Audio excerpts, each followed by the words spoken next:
Halimah speaking to you today, and today's lecture is number 3, and the title of our lecture is Interpreting Settings. Now, as usual, you need to ask yourself, what are the learning outcomes of this lecture? So you need to check that you learn something by the end of this lecture. And you are expected to be able to define the interpreting settings. So if someone asks you, what do you mean by interpreting settings? You should be able to tell him what we mean by interpreting settings. You should be able as well to identify the types of interpreting settings according to the social context and institutional setting. So there are institutional settings, and there are as well social context. And then hopefully by the end of this this lecture, you should be able as well to practice some interpreting. Now, setting. What does setting mean, really? I mean, according to the dictionary, it means a place, the environment where something takes place. Now, if I say to you, the setting here is comfortable, the setting in the hospital is organized, is tidy. So the setting means the environment, the place where something takes place. Okay?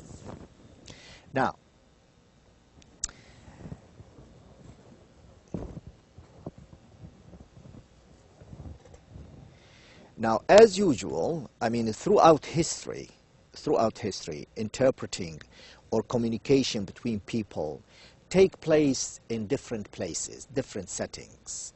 So people with different languages, when they meet at different places. And to be able to communicate with one another, they refer to an interpreter. And this interpreter, or these people who speak different languages with the interpreter, go to a specific place, but depending on the social context and depending on the kind of interaction of the subject they are going to talk about. Now, if we want to, for instance, look at the types of setting where interpreting takes place, we have two major types: intersocial and intrasocial settings. Intersocial, it means a setting that intersocial means the interpretation or the interpreting takes place within one community, within the same people.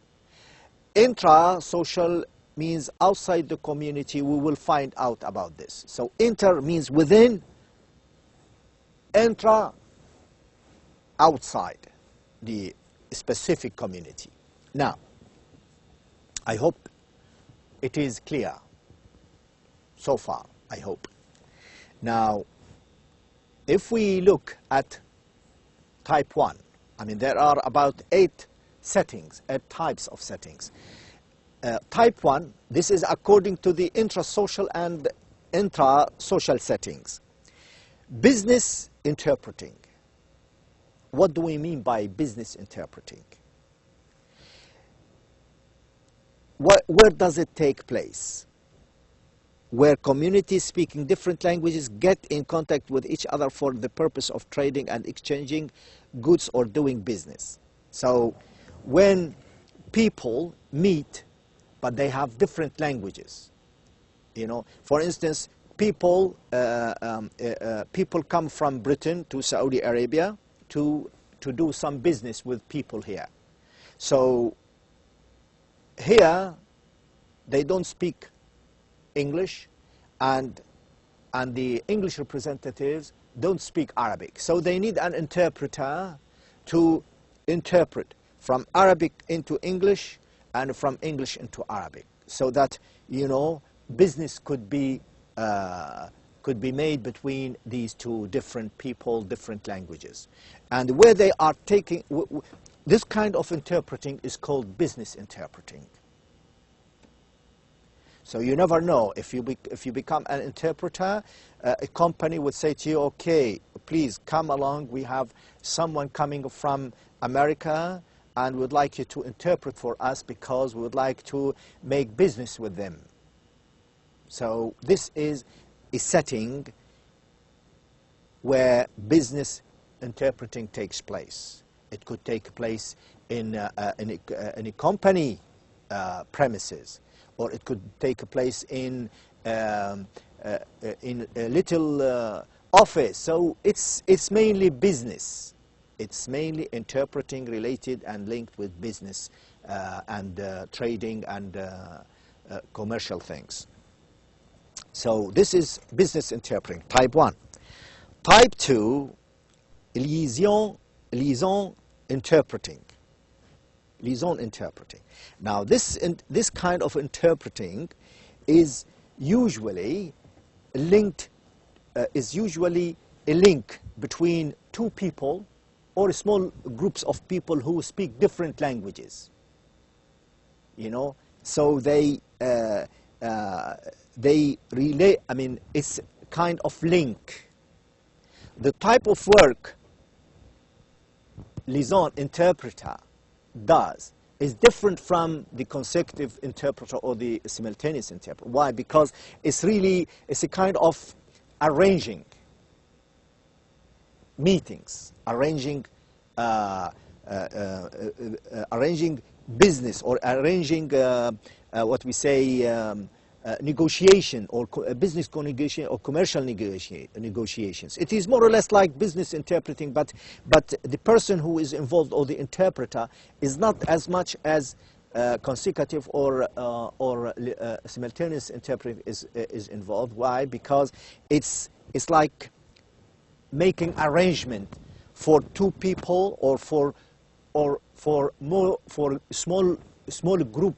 small groups of people who speak different languages. They arrange between them so that they can hold negotiations. But of course, the interpreter here should really be aware of the plan, of the arrangement, and of the, you know, it's very different from other types of interpreting. But it's mainly about commercial negotiations, business negotiations. Okay. The third type of interpreting, as you can see, diplomatic interpreting. From the word diplomatic, you can tell that this kind of interpreting takes place where representatives of different linguistic and cultural communities come together with the aim of establishing and cultivating political relations. Now, if representatives from, let's say, from England come along to the kingdom, and they want to establish diplomatic relations with the Kingdom of Saudi Arabia, and then in this case, you know, here our representatives in Saudi Arabia, they don't speak very good English, and representatives from England, they don't speak Arabic either. So in this case, how can they establish these diplomatic relations? They require, or they ask for, an interpreter to come along and do some interpreting so that the Saudi representatives understand and what's going on, and the English, the British representatives understand what's going on, so that they can establish diplomatic relations. They can really say, okay, we agree that, you know, we agree that, you know, these are the bases we will have our diplomats here, and this is the basis you will have your diplomats in the UK. So this is called diplomatic interpreting. Of course, you need to take into account the diplomatic terms, you know, and the culture and the social, the cultural and social dimensions of the interpreting of diplomatic interpreting, because the vocabulary and the structure and the grammar and the language used in diplomacy is different from the language used in business, for instance, or in everyday language. So you need to be aware of all these, differences in language use. Okay. These are three types of settings. Again, I need to stress on the idea of settings. Now, interpreting here is categorized according to settings, because they will be categorized according to interaction later. But today's lecture is about how we can identify or categorize or classify. How can we classify interpreting according to settings? It means according to where they take place. So you need to be aware of this, because in the coming lectures we will be talking about types of interpreting according to interaction. So now we have three. We have so far talked about three types of interpreting settings. Okay, let's move on. If you want to know more about the meanings of these settings, or the types of interpreting settings, you could go online and surf the internet, and you will learn a lot. So don't just rely on what I give you here, if you want to know more. And inshallah, what I will do, I will attach more info. I will attach the handouts along with the slides, so that you can read more about them. Okay, inshallah. Okay. Now, the fourth type of interpreting setting is, look, military interpreting. It means is when relations turn sour between two conflicting armed communities, as when it happens in talks with alliance forces during World War II, truce negotiations, or the interrogation of prisoners. Now, military interpreting, from the title of this interpreting, from the title of this setting, you can tell that when we have, for instance, two armies, for instance, or for instance in Iraq, when the Americans came into Iraq, and then they want to hold negotiations between the Iraqis and the Americans. Now here, military interpreting, they need interpreters to really interpret negotiations about settlements, about issues, about even prisoners. I mean, how would an American understand, for instance, what a normal or an ordinary soldier or war prisoner speaks, if he can't speak Arabic? So in this case, they recruit military interpreters, where this kind of interpreting takes place in, let's say, it could take place in a barracks, or in an office, or in sometimes in a prison, So, but mainly it is about military issues, and it happens because of because of a conflict between two people, between two nations, between two armies. And this is called military interpreting.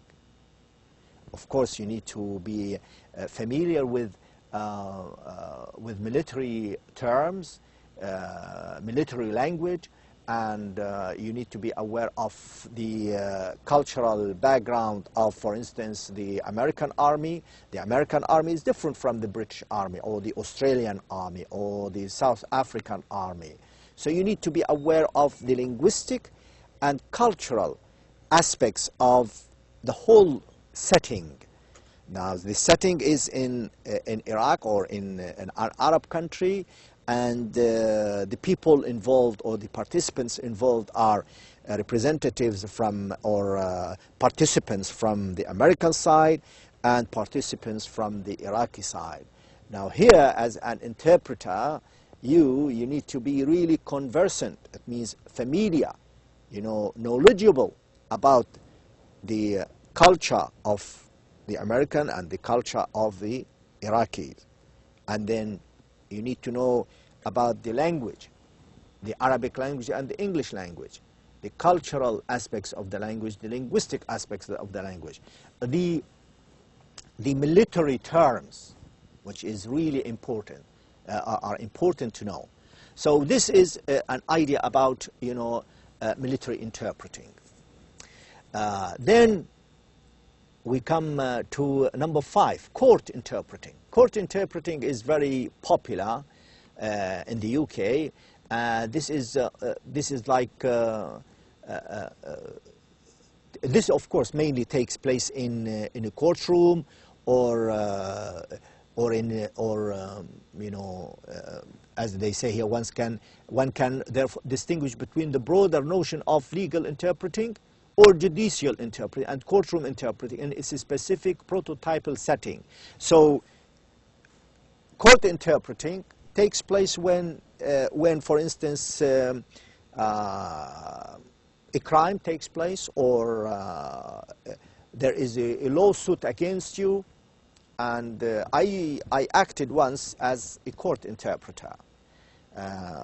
We had a student who had a problem in the UK with the host family, and then the host family had to report him or to sue him. So I represented as an interpreter. Of course, the solicitor. I acted as an interpreter. I stood there. The student stood there, and the judge was there, and the solicitor was there. So the student, was talking, and then I was interpreting. The judge was saying something, and I was interpreting to the student, So it took place in the court, inside.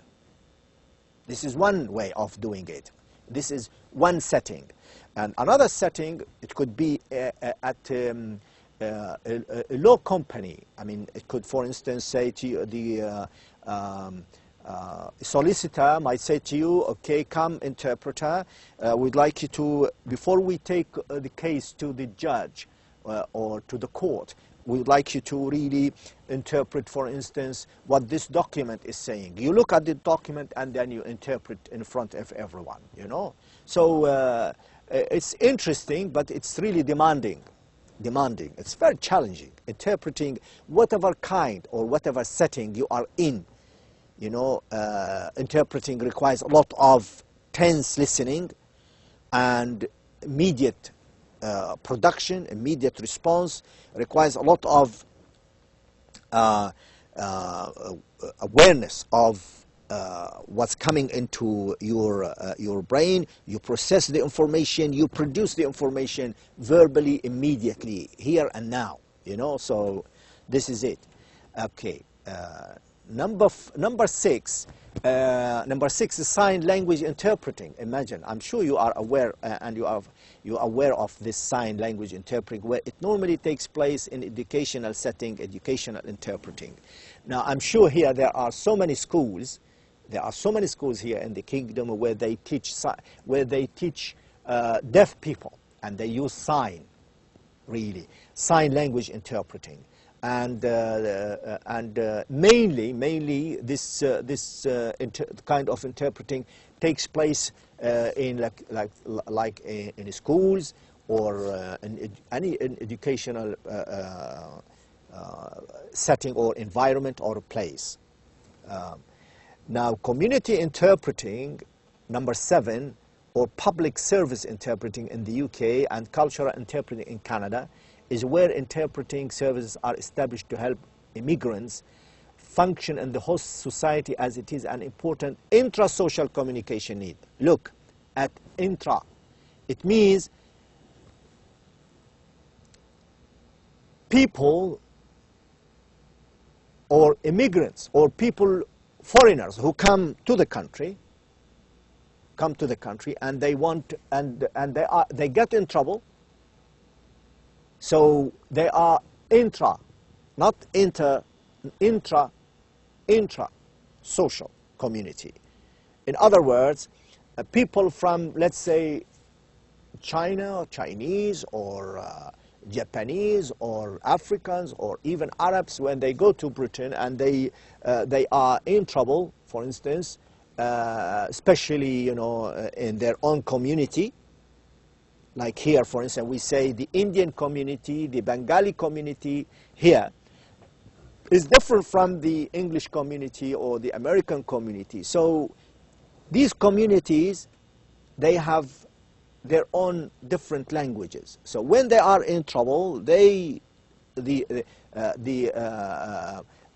police get involved, and then they take them to the police station. Then they need interpreters. Here, the interpreter comes and try to do interpreting in the police station, or sometimes it takes place in a hospital, like healthcare interpreting, medical interpreting, hospital interpreting, legal interpreting. So why they call them such thing?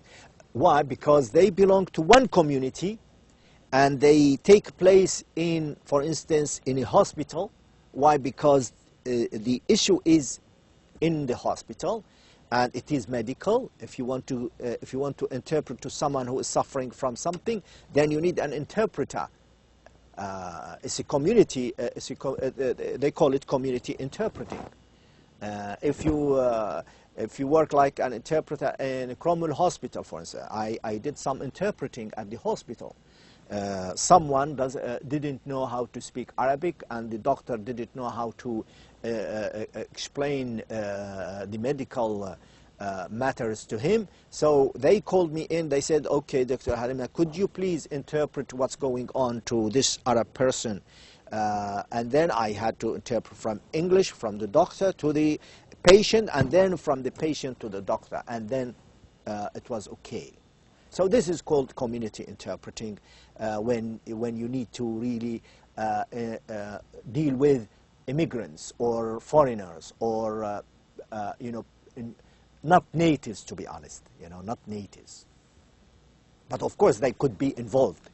I mean, imagine an Arab person in Britain, another English person, and they get in a trouble, or they have a problem. Then they go and they live in one community. Then they go to the police to sort their problem out before they go to the court, which where you can do court interpreting.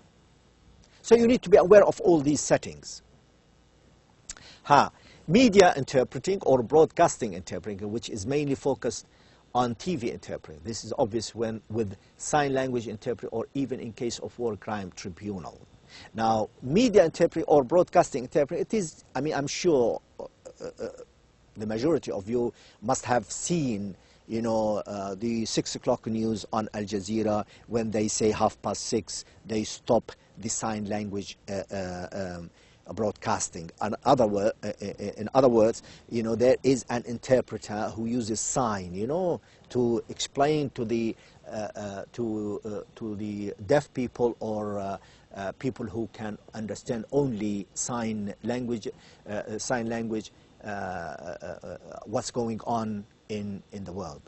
So it is very well used, very much used in TV or on TV interpreting. Now, these are mainly the major types of setting when we are talking about interpreting.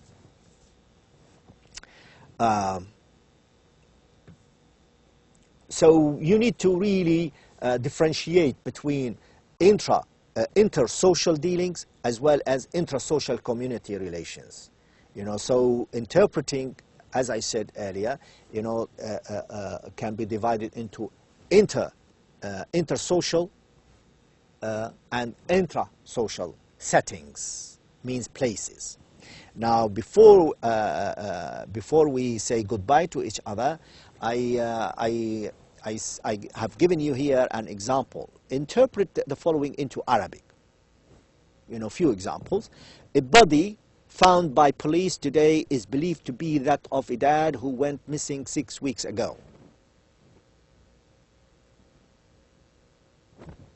Now you look at it and you interpret it.